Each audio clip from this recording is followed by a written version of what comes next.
Hi friends, അപ്പോൾ ഇന്ന് ഞാൻ ഞങ്ങളുടെ എൻ്റെ വീട്ടിലവിടെ ഒറ്റമുടിപ്പലും ദേവിയുടെ പറ ഇടുന്നിടത്ത് വരെയാണ്. അപ്പോൾ അവിടെ അങ്ങോട്ട് ഞാൻ പോവുകയാണ്. ഇതാണ് എൻ്റെ ഞാൻ വീട്ടിൽ എത്തി. അവിടെ കുഞ്ഞമ്മയും മോൾ മാളൂട്ടി, കൊച്ചച്ഛൻ, കുട്ടാപ്പി, എൻ്റെ അമ്മൂമ്മ, അങ്ങനെ അടുത്ത കുറച്ച് അവരെ വന്നിരുന്നു. കാരണം തൊഴാനായിട്ടൊക്കെ. ഇപ്പം ദേവി നമുക്ക് എപ്പോഴും കോവിലിൽ പോയി തൊഴാൻ പറ്റില്ലല്ലോ. അപ്പോൾ ഇങ്ങനെ വീട്ടിൽ എഴുന്നള്ളത്തുണ്ടായതുകൊണ്ട് എല്ലാവരും വന്നിരുന്നു അവിടെ. അങ്ങനെ ഇത് രാവിലത്തെ സമയമാണ്. അവരാണ് വന്ന് നമ്മൾ സാധനമെല്ലാം വാങ്ങിച്ചു വെച്ചാൽ മതി.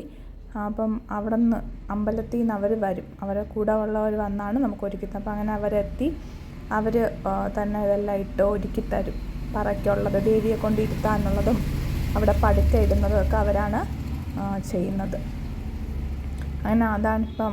അങ്ങനെ അവർ വന്ന് ഒരുക്കി. പിന്നെ നമ്മൾ അവർക്ക് വെള്ളവും ഒക്കെ കൊടുക്കണം. എന്നുവെച്ചാൽ ചൂട് സമയത്തായി വരുന്നതുകൊണ്ട് കഴിക്കാൻ എന്തെങ്കിലുമൊക്കെ കരുതിക്കും. ഞങ്ങളുടെ വീട്ടിന് തൊട്ട് മുന്നിലുള്ള ഞങ്ങളുടെ അവിടുന്ന് തൊട്ട് മുന്നിലുള്ള വീട്ടിലായിരുന്നു അവർക്ക് കാപ്പി. അപ്പോൾ അവർ കാപ്പി കുടിച്ചിട്ടാണ് ഞങ്ങളുടെ വീട്ടിലേക്ക് വന്നത്. അപ്പോൾ ഞങ്ങൾ ഡ്രിങ്ക്സും പിന്നെ വാഴയ്ക്കപ്പമാണ് കരുതിയിരുന്നു അവർക്ക് നൽകാനായിട്ട്. അങ്ങനെ അത് കഴിഞ്ഞു.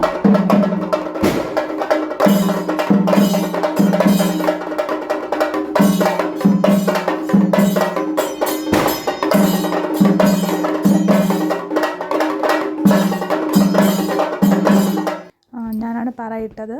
അങ്ങനെ ആ ചടങ്ങ് അത് കഴിഞ്ഞു. പിന്നെ ചെറിയ ഇപ്പം വീട്ടിൽ വന്നതിൻ്റെ ഇടയ്ക്കിടയ്ക്ക് നമ്മൾ തൊഴുതുകൊണ്ടിരിക്കണം. അപ്പോൾ അതിൻ്റെ ഇടയ്ക്ക് കുഞ്ഞു വീഡിയോസാണ് എടുത്തത്. വീഡിയോ നിങ്ങൾക്ക് ഇഷ്ടപ്പെട്ടെങ്കിൽ ലൈക്ക് ചെയ്യുക, കമൻറ്റ് ചെയ്യുക. പിന്നെ ചാനൽ ഇഷ്ടപ്പെട്ടാൽ സബ്സ്ക്രൈബ് ചെയ്യുക കൂടി ചെയ്യുക. അപ്പോൾ അടുത്തൊരു വീഡിയോ കാണുന്നവരെ ബൈ.